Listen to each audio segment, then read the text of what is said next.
Assalamualaikum warahmatullahi wabarakatuh. Selamat malam untuk teman-teman semuanya dan selamat malam juga untuk Pak Asep Kamaludin selaku narasumber kita pada malam hari ini. Puji syukur kita panjatkan kepada Allah SWT dan salam tidak lupa kita junjungkan kepada kehadiran Nabi besar Muhammad SAW yang telah membawa kita dari zaman terang benderang ke zaman yang terang benderang seperti sekarang ini. Untuk malam ini topik kita adalah mengenai relevansi HAM dalam perspektif hukum di Indonesia serta penerapannya di Indonesia.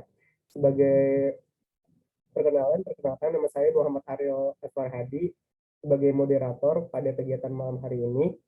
Untuk teman-teman dipersilakan perkenalan satu persatu.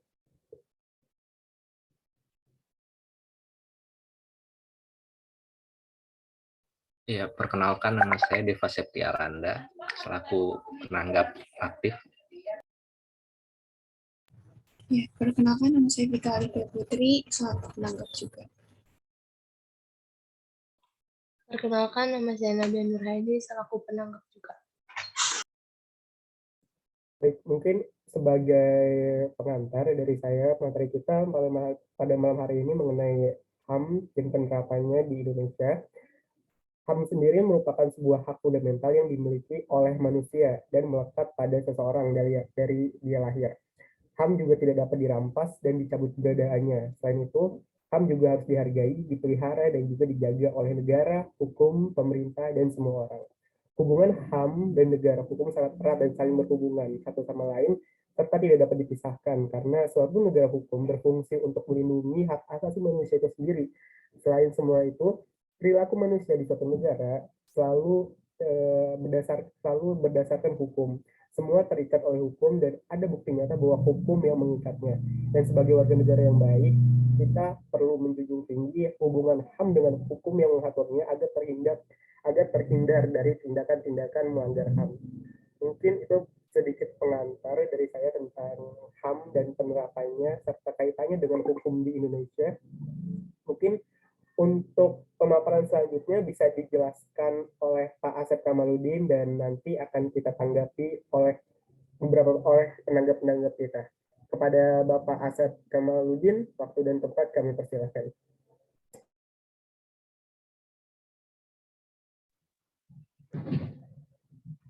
Ya, Assalamualaikum warahmatullahi wabarakatuh. Suara Bapak terdengar? Terdengar, Pak. Terdengar jelas. Ya, terima kasih. Mohon maaf juga karena Bapak lagi perjalanan dari Jakarta ke Bandung. Mudah-mudahan sinyalnya ini ya bagus. Teman-teman sekalian, pertama Bapak aturkan salam silaturahim, salam sehat, dan salam bela negara. Ya, tentunya satu kebahagiaan bisa bertemu dengan teman-teman dan mereka kita membahas penyelenggaraan HAM di Indonesia. Ya. Berbicara tentang HAM, ya, hak asasi manusia, ya, kita tahu bahwa secara garis besar di dunia ini atau di dunia internasional itu ada isu-isu internasional yang memang menjadi concern, ya, atau menjadi perhatian bagi negara-negara, khususnya negara-negara besar di dunia. Yang pertama adalah isu lingkungan, ya. Yang kedua adalah isu hak asasi manusia. Yang ketiga adalah demokrasi. Nah, saat ini kita mencoba berbicara tentang HAM, ya. Indonesia sebagai negara yang memiliki ratusan suku bangsa, memiliki banyak jenis bahasa, dan juga yang tersebar di 17.000 pulau, ya, meskipun yang ditempati ya tentu masih sedikit, ya. Tapi secara umum, ya, tingkat heterogenitas Indonesia itu sangat tinggi. Hal ini menyebabkan punya kebiasaan latar belakang yang berbeda-beda. Tapi ada satu prinsip prinsip yang disamakan, dalam artian satu prinsip yang coba diakomodir, ya, yaitu prinsip persamaan hak. Ya. Di sini ya berbicara hak asasi manusia, sebetulnya kita ya didasari oleh 3 hal. Ya. Pertama adalah hak asasi manusia juga dilindungi oleh Pancasila, kedua oleh Undang-Undang Dasar 45, ketiga oleh ada Undang-Undang Nomor 39 tahun 1999. Nah, Undang-Undang 1999 ini melahirkan Komisi HAM. Ya.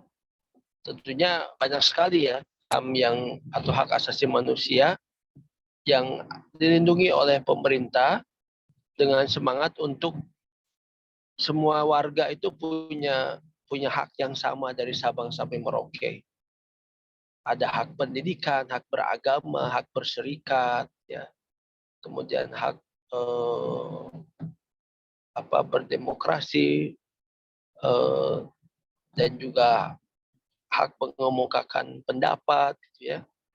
Ini adalah contoh-contoh atau bagian dari HAM yang memang dilindungi oleh pemerintah. Ya. Lalu bagaimana kalau kita melihat ya perjalanan HAM di Indonesia? Ya tentu ya memang tidak mudah ya menjalankan hak asasi manusia ketika berbenturan dengan relasi kekuasaan. Dalam hal ini tentunya ada gap ya. Setiap kekuasaan pasti punya kepentingan. Dan ketika berbenturan dengan HAM ya kalau belum ya menyentuh atau belum muncul di permukaan, rasa-rasanya masih banyak ternyata agenda PR HAM di kita ini. Kita tahu yang satu hal yang aja ya, Munir ya, kasus Munir itu sampai sekarang belum clear ya. Meskipun sudah ada tersangkanya dan sudah dihukum bahkan sudah bebas ya, tapi masih abu-abu ya, masih karena dianggap belum menemukan otak pembunuhan aslinya. Kemudian ada wartawan namanya wartawan Udin ya, yang meninggal juga ya. Itu juga proses pengusutannya masih masih belum tuntas ya. Tapi banyak juga memang prestasi HAM di Indonesia ya. Artinya penyelenggaraan HAM di Indonesia juga akhirnya saat ini lebih kepada bersifat antisipasi gitu ya, sebagai upaya ya pemerintah meredam ya. Contoh pelanggaran HAM katakanlah di Papua gitu ya, atau di beberapa daerah ya, yang ini harus menjadi perhatian bagi pemerintah untuk menyelesaikannya. Nah, mungkin itu sebagai pengantar ya dari Bapak ya. Silakan mungkin saya kembalikan kepada Saudara Ariel. Baik, terima kasih kepada Pak Asep atas pengantarnya. Menarik sekali jika kita membahas HAM, tadi sudah diungkit juga oleh Pak Asep tentang kasus-kasus yang sampai saat ini mungkin belum tertangani secara maksimal, seperti itu. Misalnya kasus Munir yang sudah sekian berjalan beberapa tahun, tapi belum juga ditemukan gimana sih kenyataan dari kasus Munir itu sebenarnya, itu belum terungkap sampai sekarang. Dan juga tadi juga udah disinggung sama Pak Asep, kalau misalnya HAM di Indonesia sekarang itu lebih bersifat antisipatif gitu, supaya mencegah terjadinya tindakan-tindakan pelanggaran HAM. Mungkin dari teman-teman sekalian, adakah yang ingin menanggapi atau ingin memberikan pertanyaan? Mungkin bisa dimulai dengan raise hand mungkin ya, ingin menanggapi. Silakan.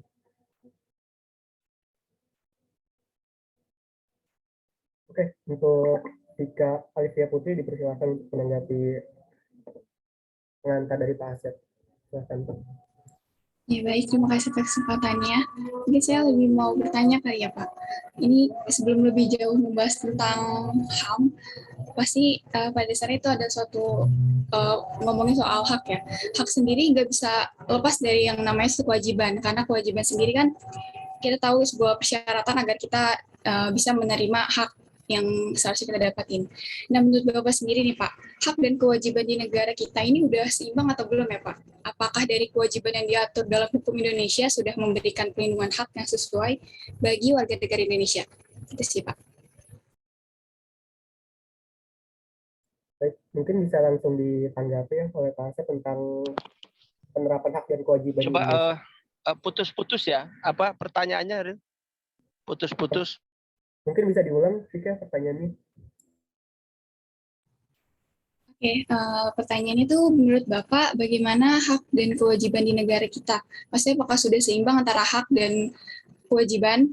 Apakah dari kewajiban yang diatur dalam hukum Indonesia ini sudah memberi perlindungan hak yang sesuai bagi warga negara Indonesia? Gitu Pak.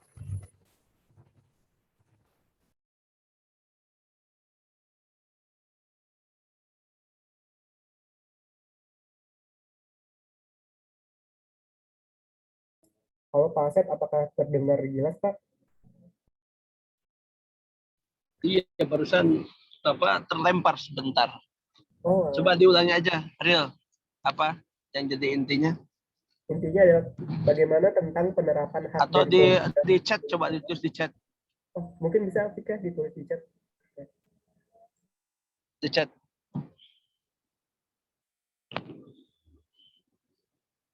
Coba sambil bicara, Real. Gimana tadi pertanyaannya? Tadi Vika menanyakan tentang penerapan hak dan kewajiban Pak di Indonesia. Apakah sudah seimbang ataukah kita masih timpang Pak terkait hak dan kewajiban? Apakah warga di Indonesia masih mengutamakan hak-haknya, sementara di sisi lain mereka lupa untuk menjalankan kewajibannya, atau seperti apa ya Pak ya, di Indonesia sendiri Pak Ya, tentang ya. penerapan hak dan kewajibannya? Terima kasih. Ya, terima kasih ya.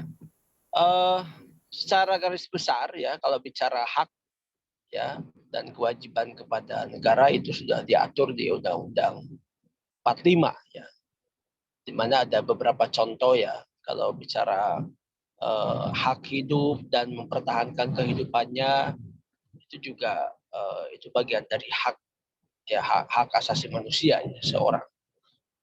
Kemudian hak membentuk keluarga ya, mendapatkan keturunan melalui perkawinan yang sah, itu juga hak ya.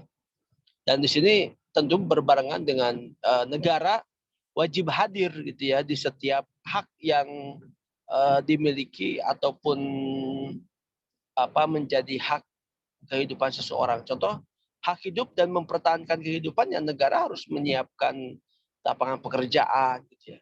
Terus kemudian hak membentuk keluarga dan mendapatkan keturunan melalui perkawinan yang sah, negara ya hadir membentuk lembaga-lembaga yang memang memfasilitasi ya pernikahan rakyatnya gitu ya. Kemudian contohnya ya hak anak gitu ya. Hak anak untuk tumbuh berkembang, mendapat perlindungan, dan juga ya perlindungan dari kekerasan serta diskriminasi, ya dibentuklah ya bagaimana institusi-institusi yang memang mengurusi anak. Nah, itu kewajiban negara di situ. Kalau saya lihat memang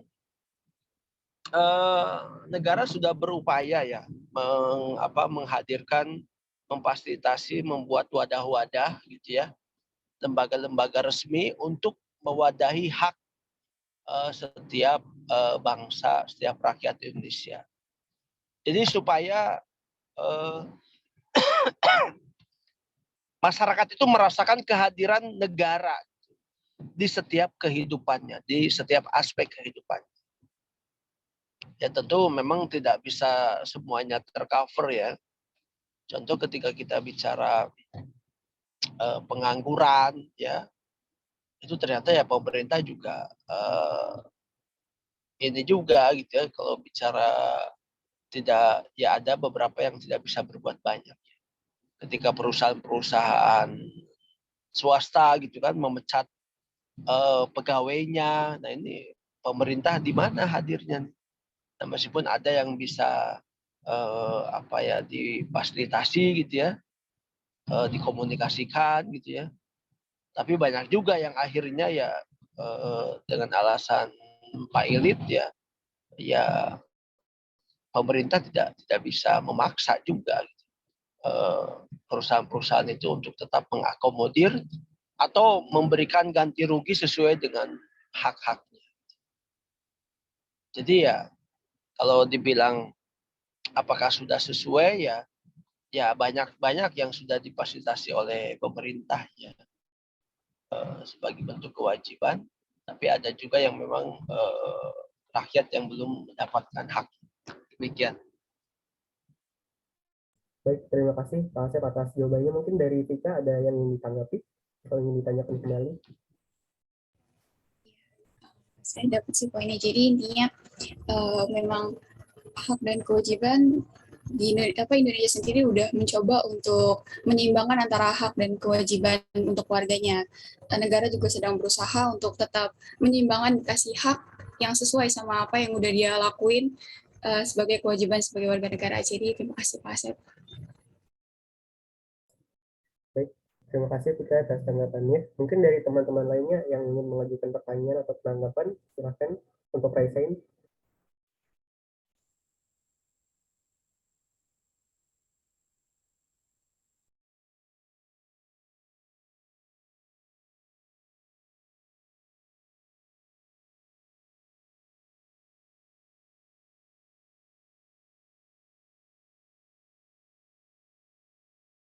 Ya, mungkin Deva Septia, silakan untuk mengajukan pertanyaan.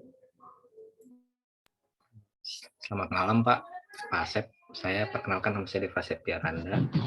Ya, selamat malam. Ya, saya ingin bertanya mengenai kasus HAM.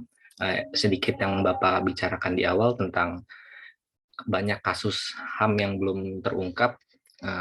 Adapun yang seperti yang saya lihat, ada peristiwa Tanjung Priuk, peristiwa pembunuhan massal 1965, dan berbagai pembunuhan massal lainnya.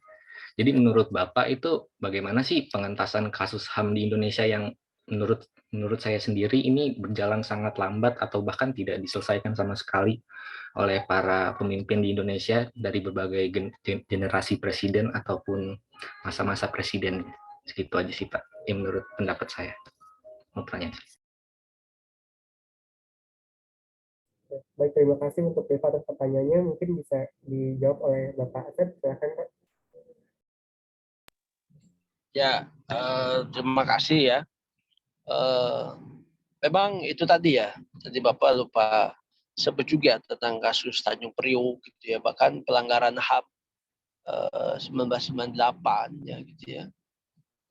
Artinya memang, dan ini yang terjadi itu hanya menjadi komoditas politik.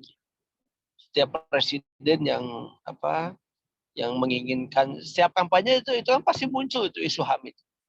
Bagaimana penanganan kasus pelanggaran HAM 98, dan semua presiden dari dulu ya, zaman SBY, Jokowi berjanji akan menyelesaikan dan sebagainya. Meskipun rata-rata sudah membentuk tim ya, tim pencari fakta ya. Ya akhirnya hanya mentok di situ, di tim pencari fakta gitu, di TPF ya. Nah, sementara kita juga ada undang-undang ya yang mengatur ya dalam KUHP itu, apabila satu kasus sampai 25 tahun belum terbongkar, maka itu sudah langsung otomatis dipeti SK. Kita berhitung aja tuh, apalagi kalau 1965 itu ya, itu ya sudah. Kemudian kasus Tanjung Priuk itu tahun ini ya, 9 berapa gitu ya, 8 ya, tahun 80-an. Nah ini juga menjadi apa? Kalau udah 25 tahun itu tidak akan, sudah otomatis dipeti eskan. Artinya akhirnya memang ketika permasalahan HAM itu akhirnya ada beberapa yang memang jadi komoditas politik. Ini yang memang menjadi permasalahan kita bersama ya. Kita fakta yang sebenarnya kan kita tidak pernah tahu. Kalau kita apakah memang tidak ketahuan ya, atau sudah semakin kabur bukti-buktinya, atau justru ditutup-tutupi. Nah itu kita yang memang tidak berani menyimpulkan ya. Tapi Bapak yakin teman-teman mahasiswa tahu mana jawabannya. Terima kasih.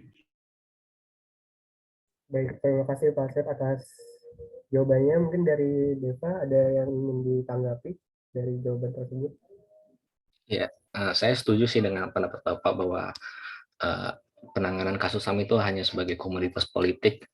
Terlihat waktu Presiden Jokowi datang ke acara Kamisan bertemu dengan Nenek Marsina pada awal penjabatan dia sebagai presiden akan menyelesaikan kasus anaknya, tapi nyatanya tidak sampai sekarang tidak ada kemajuan tentang kasus penanganan anaknya Nenek Marsina tersebut. Jadi saya sangat setuju bahwa penanganan ini hanya komoditas politik dan pemerintah tidak ada niat serius untuk menangani kasus tersebut, atau bahkan ditutupi ada semacam lingkaran yang harus dilindungi dari lingkar presiden ini. Menurut saya seperti itu sih. Baik, terima kasih Deva atas tanggapannya. Mungkin dari teman-teman lainnya ada yang ingin menanyakan kembali tentang penerapan HAM di Indonesia? Ya, Nabila Nurhayani silakan untuk bertanya. Selamat malam Pak Asep, izin bertanya. Silakan. Menurut Bapak, apa tantangan hak perempuan yang ada di Indonesia? Terus nih, menurut Bapak, langkah apa aja sih yang harus diambil untuk melindungi dan meningkatkan perlindungan hak di perempuan? Masih Pak.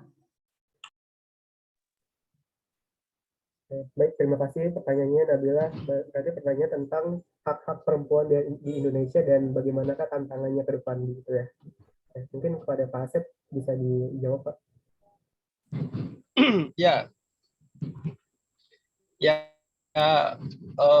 kita mengenal yang namanya persamaan gender ya. Artinya sesuai dengan tuntutan yang memang menggelora gitu ya, menggema, artinya gaungnya terus ada ya tiap tahun sampai ada hari khusus peringatan tersendiri ya, bagaimana wanita ingin memiliki kesamaan hak dengan laki-laki gitu ya, dan bagaimana perempuan juga secara individu ingin mendapatkan hak atas perlindungan, kehormatan ya, bahkan beberapa undang-undang ya, contoh ya yang baru kemarin diluncurkan oleh Kemendikbud ya, terkait dengan kekerasan, undang-undang kekerasan seksual ya, peraturan Kementerian tentang kekerasan seksual gitu ya.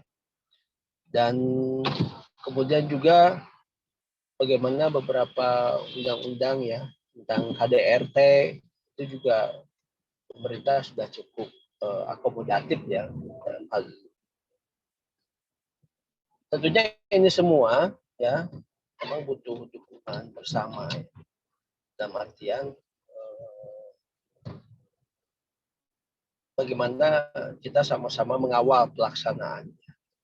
Karena ternyata untuk menyelesaikan masalah wanita itu, perempuan itu tidak cukup dengan undang-undang, tidak cukup dengan peraturan. Karena di luar sana selalu ada kelompok atau kelompok orang-orang yang ingin ya atau selalu mencari celah.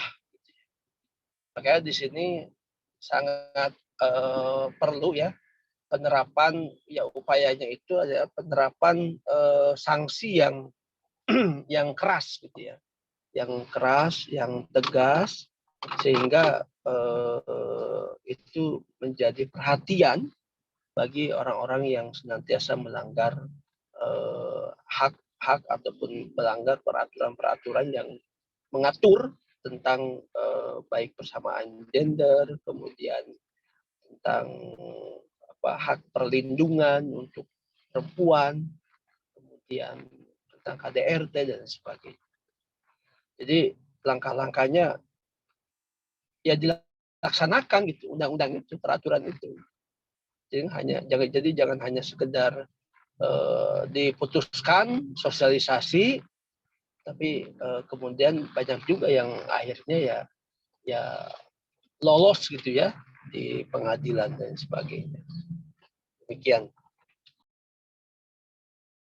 Baik, terima kasih Pak Asep atas jawabannya. Mungkin dari Nabila Nurhayani ada tanggapan terkait jawaban tersebut?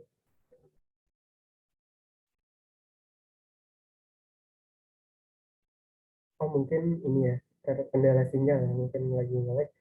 Oke, mungkin dari teman-teman lainnya ada yang ingin menanggapi atau ada yang ingin memberikan pertanyaan lagi terkait dengan penerapan HAM di Indonesia. Seperti yang sudah disinggung tadi oleh Pak Asep terkait dengan pengimplementasian undang-undang PKS ya, perlindungan terhadap kekerasan seksual bagi perempuan itu merupakan salah satu jalan ya untuk menanggulangi tindakan-tindakan pelanggaran HAM terutama terhadap perempuan di Indonesia. Gitu. Mungkin dari teman-teman ada yang ingin bertanya terkait dengan penerapan HAM di Indonesia, atau mungkin dari saya sendiri ya Pak, izin untuk Vika ya. Oke, mungkin dari saya dulu Ya, ada pertanyaan yang ingin saya tanyakan ya terkait dengan hukuman mati. Hukuman mati di Indonesia kan masih berlaku nih, ada yang ditembak ya.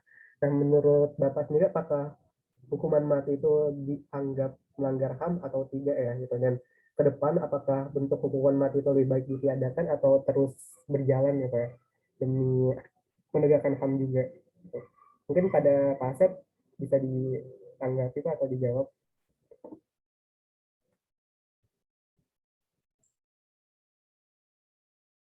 Coba ulangi, barusan agak-agak putus-putus. Hukuman mati gimana? Iya Pak, terkait hukuman mati yang berlaku di Indonesia itu apakah termasuk pelanggaran HAM nggak sih Pak sebenarnya itu pelaksanaan hukuman mati itu, dan ke depan apa lebih baik hukuman mati itu tetap diadakan atau dihapuskan saja ya Pak ya, menurut pandangan Bapak? Ya, begini ya. Pertama kali ada hukuman mati ya, itu kan waktu zaman Soeharto ya. Bapak ingat betul ya, di zaman Soeharto itu beberapa contohnya dengan ini apa? Mungkin kalau kalian pernah dengar Petrus ya. Petrus itu penembak misterius ya. Itu tujuannya emang menyasar ini preman-preman. Jadi orang-orang yang sering membuat gelisah masyarakat ya. Orang-orang yang memang bisanya berbuat jahat, pokoknya tiba-tiba lenyap aja, tiba-tiba mati aja gitu ya. Nah, apa yang menjadi ketika Soeharto ditanya ya oleh wartawan, apa Bapak melanggar ini hak asasi gitu ya. Tapi jawabannya ya, saya membunuh dia, memerintahkan untuk menembak di tempat dan sebagainya, justru untuk menyelamatkan bangsa ini gitu ya, dari kehancuran dan dari ketakutan gitu ya. Nah ini meskipun memang kalaupun dilihat dari perspektif HAM ya, itu tetap termasuk kategori yang melanggar HAM. Tapi ada tujuan yang lebih besar gitu ya, yang memang untuk menyelamatkan rakyat yang lebih besar ataupun mayoritas gitu ya. Jadi jangan sampai ya, meskipun kita berharap ya bahwa orang itu bisa berubah dan sebagainya, tapi pastinya ya pengadilan itu punya pertimbangan tersendiri gitu ya. Ya makanya di Indonesia ya hukuman mati masih ada kan, meskipun sudah diprotes ya di dunia itu. Tapi ya apa ya, dengan adanya hukuman mati pun orang nggak kapok-kapok. Apalagi kalau hukuman matinya udah nggak ada. Itu aja sih. Baik, terima kasih Pak Asep atas jawabannya. Berarti ya hukuman mati di Indonesia itu ada karena untuk melindungi kepentingan yang lebih luas lagi ya. Kalau misalnya hukuman mati itu udah tidak ada, bahkan sekarang aja yang udah ada hukuman mati itu masih banyak orang yang melakukan tindak kejahatan, apalagi sudah tidak ada hukuman mati di Indonesia. Ya, mungkin kira-kira seperti itu jawabannya. Mungkin dari teman-teman lain ada yang ingin menanggapi atau memberikan pertanyaan lagi terkait dengan HAM di Indonesia, mungkin seru aja ini pembahasannya makin ini. Dari Vika mungkin ada yang ingin ditanyakan tadi. Iya, tadi tuh mau agak nyinggung soal yang tadi hak-hak yang harus didapat oleh perempuan ya. Mau lanjut dari situ, kan saya mau nanya nih, menurut Bapak kan ada kebijakan yang minimal 30% untuk representasi perempuan di partai politik ya Pak. Nah, ini udah ada kebijakan ini, tapi pada kenyataannya hak perempuan aja masih sering kali nggak terakomodir gitu. Maksudnya masih aja ada hak-hak yang kayak masih belum belum menguntungkan perempuan gitu loh Pak. Jadi kalau menurut Bapak nih permasalahannya ada di mana? Padahal udah bagus ada kebijakan 30% representasi perempuan, tapi pada kenyataannya masih belum bisa untuk menjawab gitulah segala keresahan yang dirasain sama perempuan. Gitu. Silakan Pak Ya, Asep. kalau dalam politik ya memang itu satu upaya ya menetapkan 30%. Ini kan sebetulnya berawal dari tuntutan persamaan hak ya, atau bicara gender ya. Dan setiap partai politik sebetulnya sudah memenuhi ya, dan karena itu menjadi persyaratan. Ada istilahnya itu DCS dan DCT ya, dalam pemilu itu ada daftar calon sementara, kemudian baru ditetapkan menjadi daftar calon tetap apabila sudah memenuhi 30%. Sementara ya minat politik perempuan itu masih rendah sebetulnya. Akhirnya mereka mengambil beberapa partai, ada yang mengambil calon asal dalam artian yang penting ada perempuannya, ya. Sehingga secara kualitas juga ya masih perlu berproses lah gitu, masih perlu ditingkatkan gitu ya. Memang banyak juga yang berkualitas ada gitu ya. Lalu kenapa kok tidak terpilih gitu ya? Pertama ya, untuk terpilih dalam satu pemilu itu kan banyak yang apa ya faktor ya, diantaranya finansial juga gitu ya. Kemudian dukungan partai sejauh mana gitu ya. Bahkan coba Bapak tanya ya,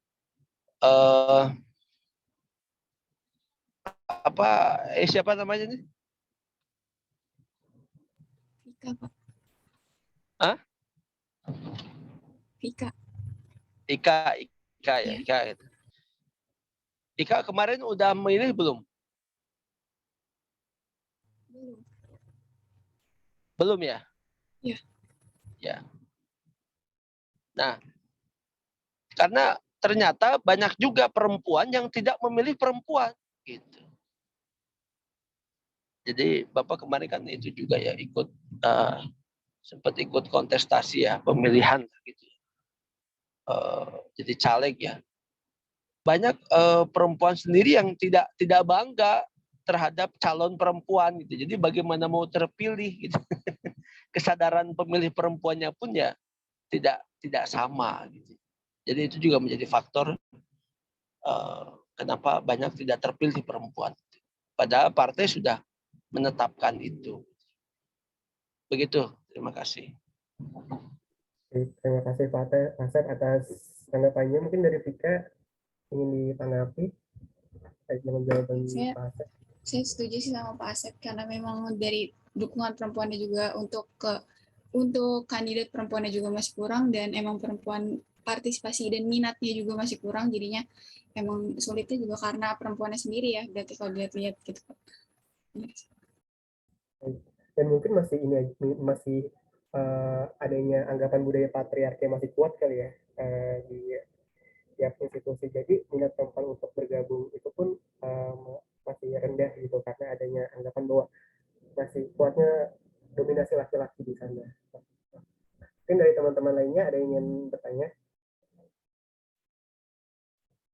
Oke, Deta silakan. Ya, Pak Asep, saya ingin tanya lagi melanjutkan pertanyaannya Vika. Menurut Bapak, kenapa pemilih wanita itu tidak mendukung wanitanya, padahal itu seharusnya dia merepresentasikan gender mereka? Apakah karena minat politik dari perempuan itu kurang, atau pengetahuan tentang politik dia kurang, atau dia apatis tentang politik? Menurut Bapak tentang hal tersebut bagaimana? Baik, terima kasih Deva atas pertanyaannya. Mungkin dari Pak Asep bisa jawab Pak terkait dengan mengapa perempuan tidak memilih perempuan.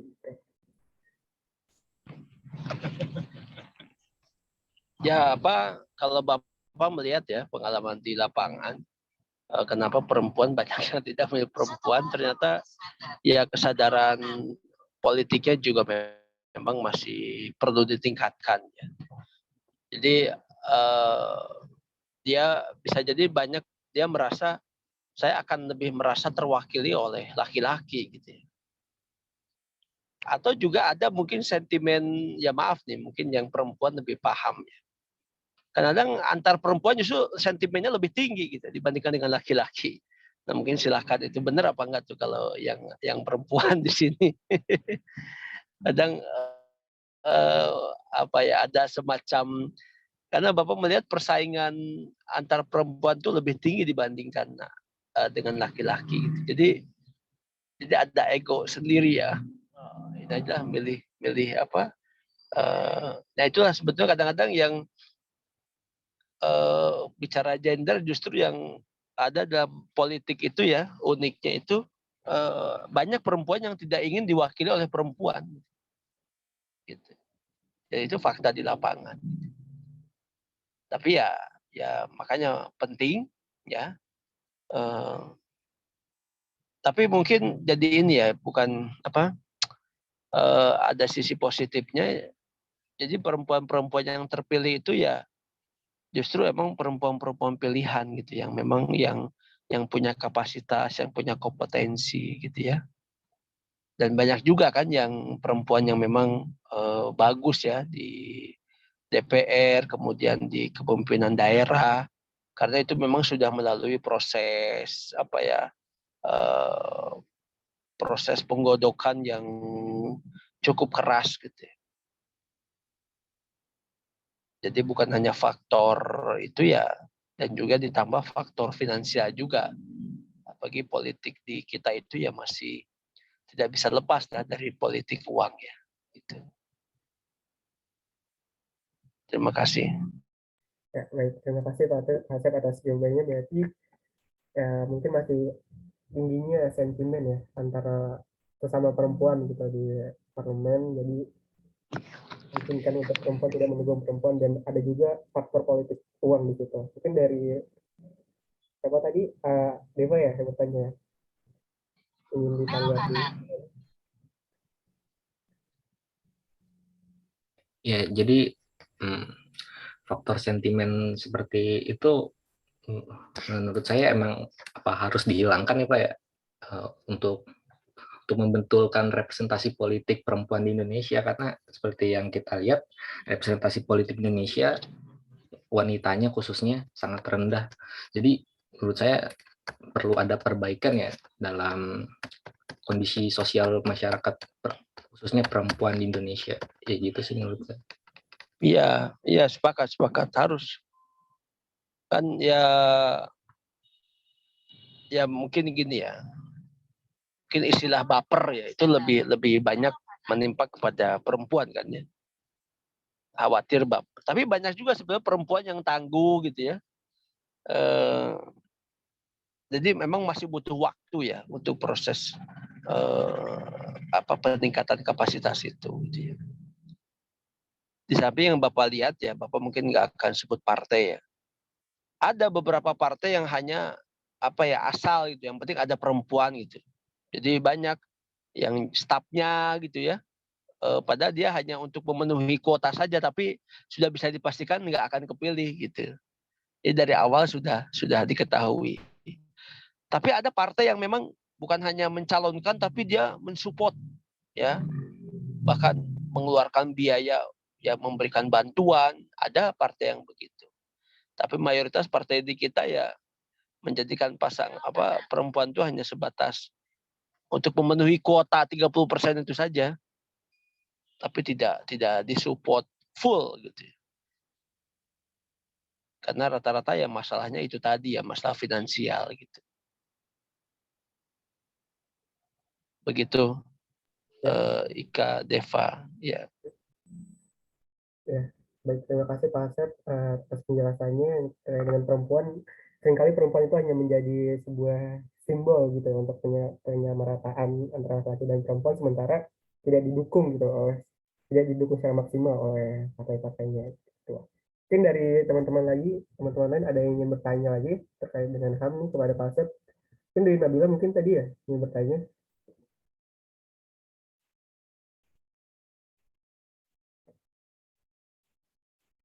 Apa mungkin dari teman-teman lainnya ada yang ingin bertanya lagi nggak terkait dengan penerapan HAM di Indonesia nih? Oke, silakan Nabila tanya.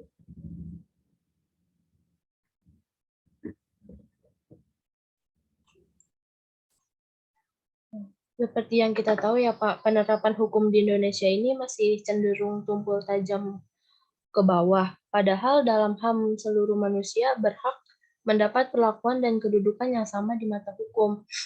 Berarti hal ini menunjukkan bahwa penerapan hukum di Indonesia itu masih belum sesuai dengan prinsip HAM. Kalau dari Bapak sendiri bagaimana Bapak menanggapi hal ini dan solusi apa yang tepat agar adanya penegakan hukum yang adil di Indonesia?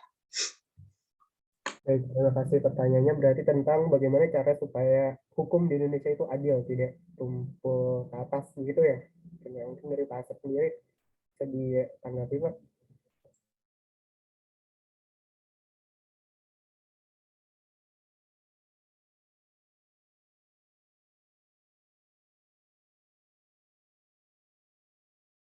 Gimana Ril? Bagaimana supaya hukum adil? Iya, betul Pak. Bagaimana supaya penegakan hukum itu adil Pak di Indonesia itu tidak tumpul ke atas atau tajam ke bawah. Dan seperti itu inti dari pertanyaannya Pak. Ya memang dalam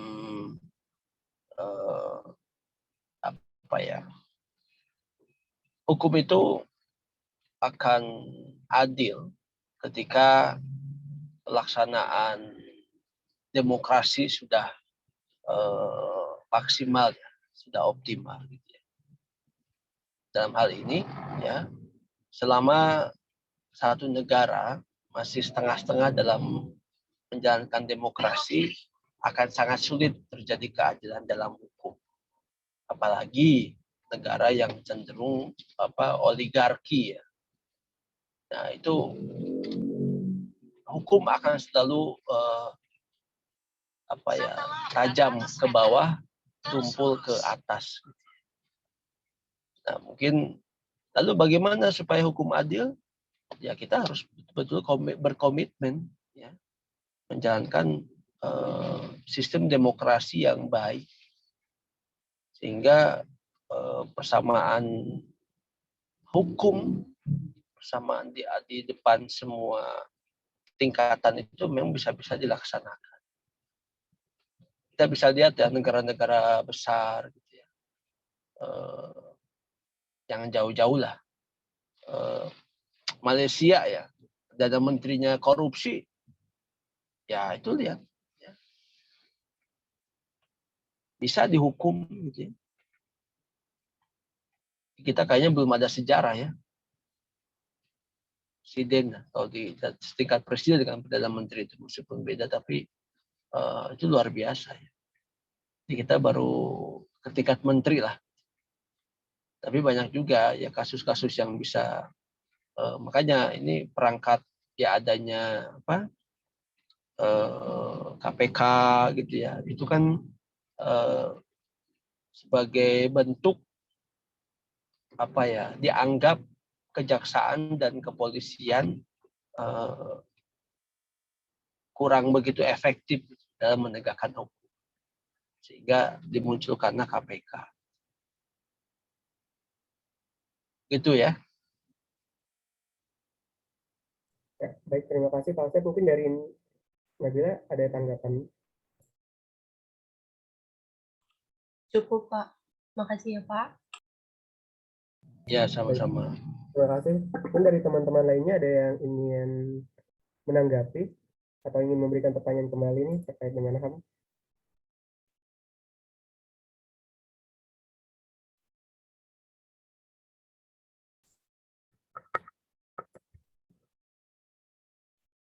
Mungkin dari siapa? Dari Deva, Vika, atau Nabila ada yang ingin bertanya lagi?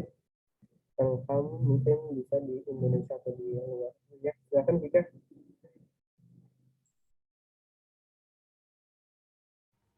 Iya, mau bertanya nih Pak, tapi udah mungkin konteksnya agak keluar dari Indonesia ya Pak.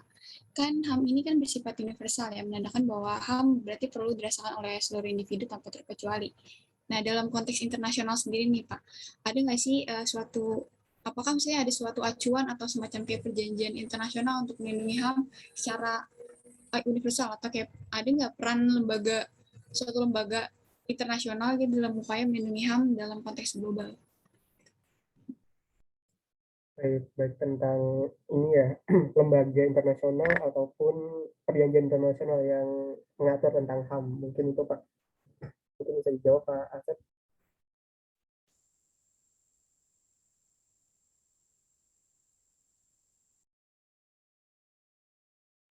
Ya, maaf sebentar Bapak ini apa parkir. Tadi gimana tadi? Apa perjanji? Ya, mungkin tentang aturan atau dokumen-dokumen internasional yang mengatur tentang HAM gitu secara global, dan juga tentang lembaga-lembaga internasional Pak di dunia itu yang mengatur tentang HAM gitu, bagaimana tentang penegakan HAM segala macamnya itu diatur di lembaga apa, mungkin seperti itu Pak. Ya, tentunya ketika bicara peraturan internasional ya, itu karena emang sebentar. Coba.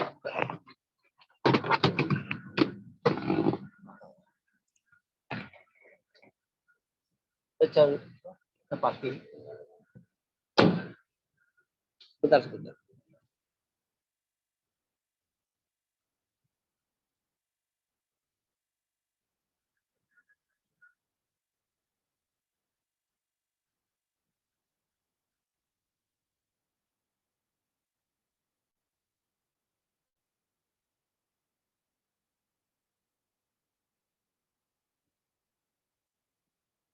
Ya, maaf. Halo, monitor, suara Bapak terdengar? Terdengar jelas Pak? Ya, maaf, Bapak perusahaan parkir. Jadi Komisi Hak Asasi Manusia tentu diatur juga ya, bukan hanya di tingkat regional, bahkan di tingkat internasional. Ya. Kita contohnya ya di PBB gitu ya, ada yang UNHCR ya, atau UNCHR ya, United Nations Commission on Human Rights ya. Ini adalah komisi fungsional ya dalam Perserikatan Bangsa-Bangsa gitu ya. Dan ini menjadi salah satu High Commissioner ya. Dan ini juga menangani perlindungan hak asasi manusia di dunia. Artinya ketika ada satu permasalahan yang dianggap tidak bisa selesai di tataran nasional, maka diselesaikan di tataran internasional. Dan ini hak asasi ini ketika kaitannya dengan korban perang, pengungsi ya, itu ada refugees ya, itu bagian dari implementasi untuk memfasilitasi persamaan hak untuk perlindungan ya. Mungkin kalau refugees itu ada UNHCR gitu ya. Kemudian untuk kesehatan gitu ya, makanya dibangunlah lembaga-lembaga untuk memfasilitasi penduduk dunia agar mereka merasa terlindungi. Jadi ada juga di dunia internasional.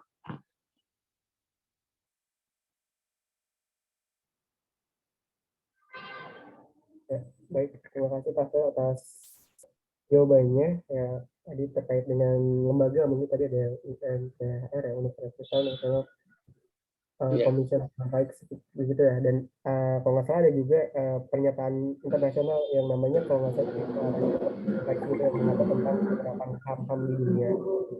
Mungkin dari Vika ada yang ingin ditanggapi lagi atau sudah cukup?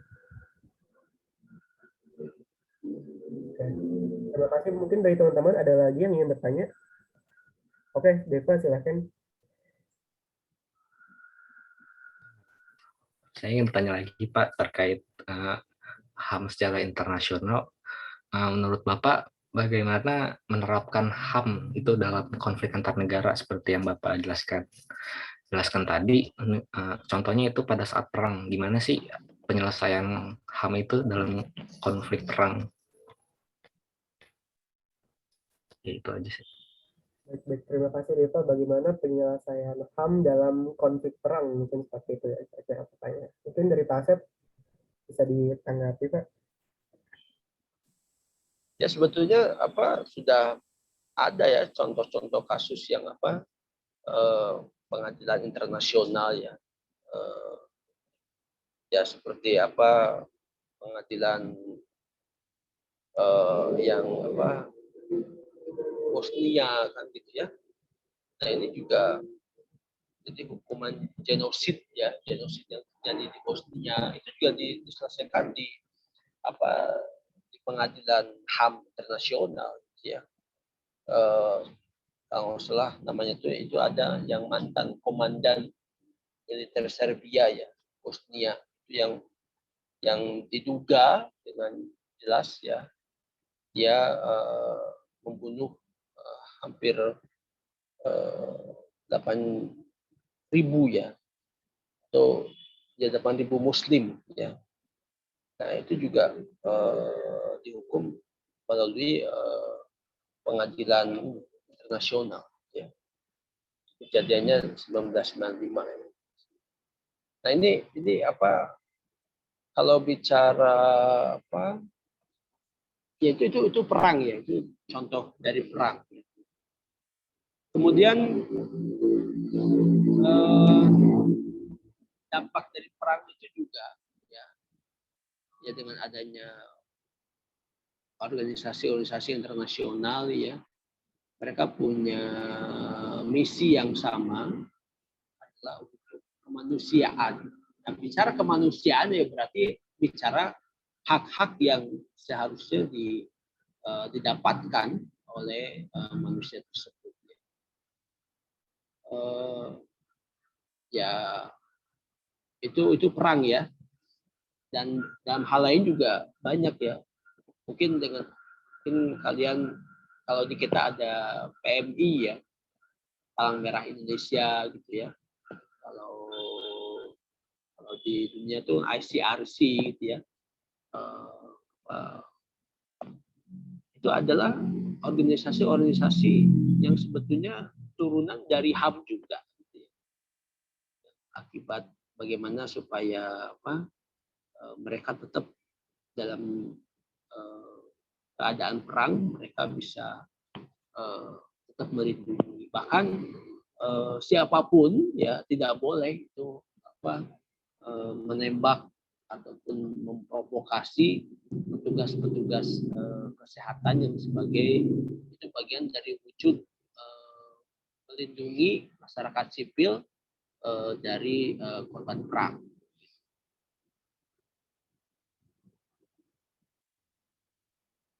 Silakan. Baik, terima kasih Pak Asep. Mungkin dari Deva ada tanggapan? Ya, saya juga baru tahu ternyata ada pembantaian Muslim Bosnia itu dari Ratko Mladic ya Pak ya, yang ternyata diadili di Mahkamah Pidana Internasional, tapi ternyata malah bunuh diri ya Pak. Ya, betul. Iya, saya juga baru tahu itu dari Bapak. Terima kasih Pak atas infonya. Ya, Ya, baik. Mungkin dari teman-teman ada pertanyaan lagi kah? Atau sudah cukup? Sudah ya? Oke, baik. Mungkin seperti itu ya Pak. Tanggapan-tanggapan atau pertanyaan-pertanyaan dari teman-teman terkait dengan penerapan HAM di Indonesia.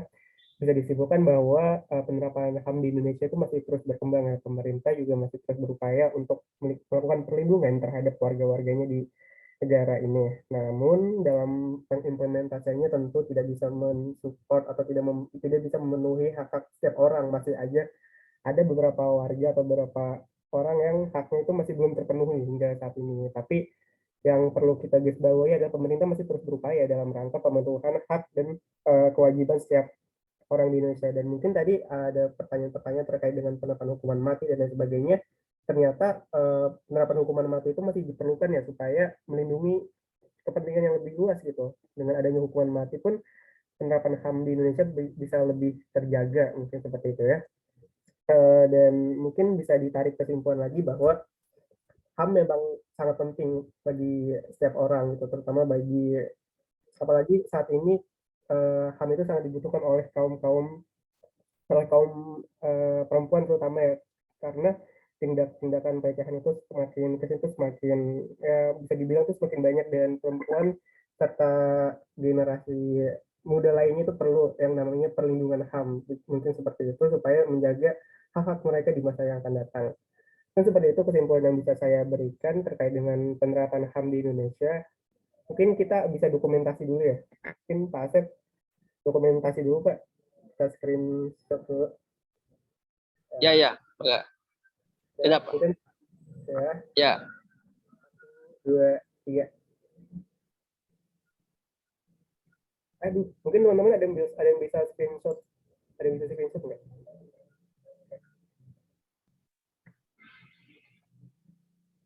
Oke, lagi. Ini gue coba screenshot. Oke. 1, 2, 3. 3. Oke. oke, makasih ya semuanya. Terima kasih Pak Si Asep. Ariel, teman-teman.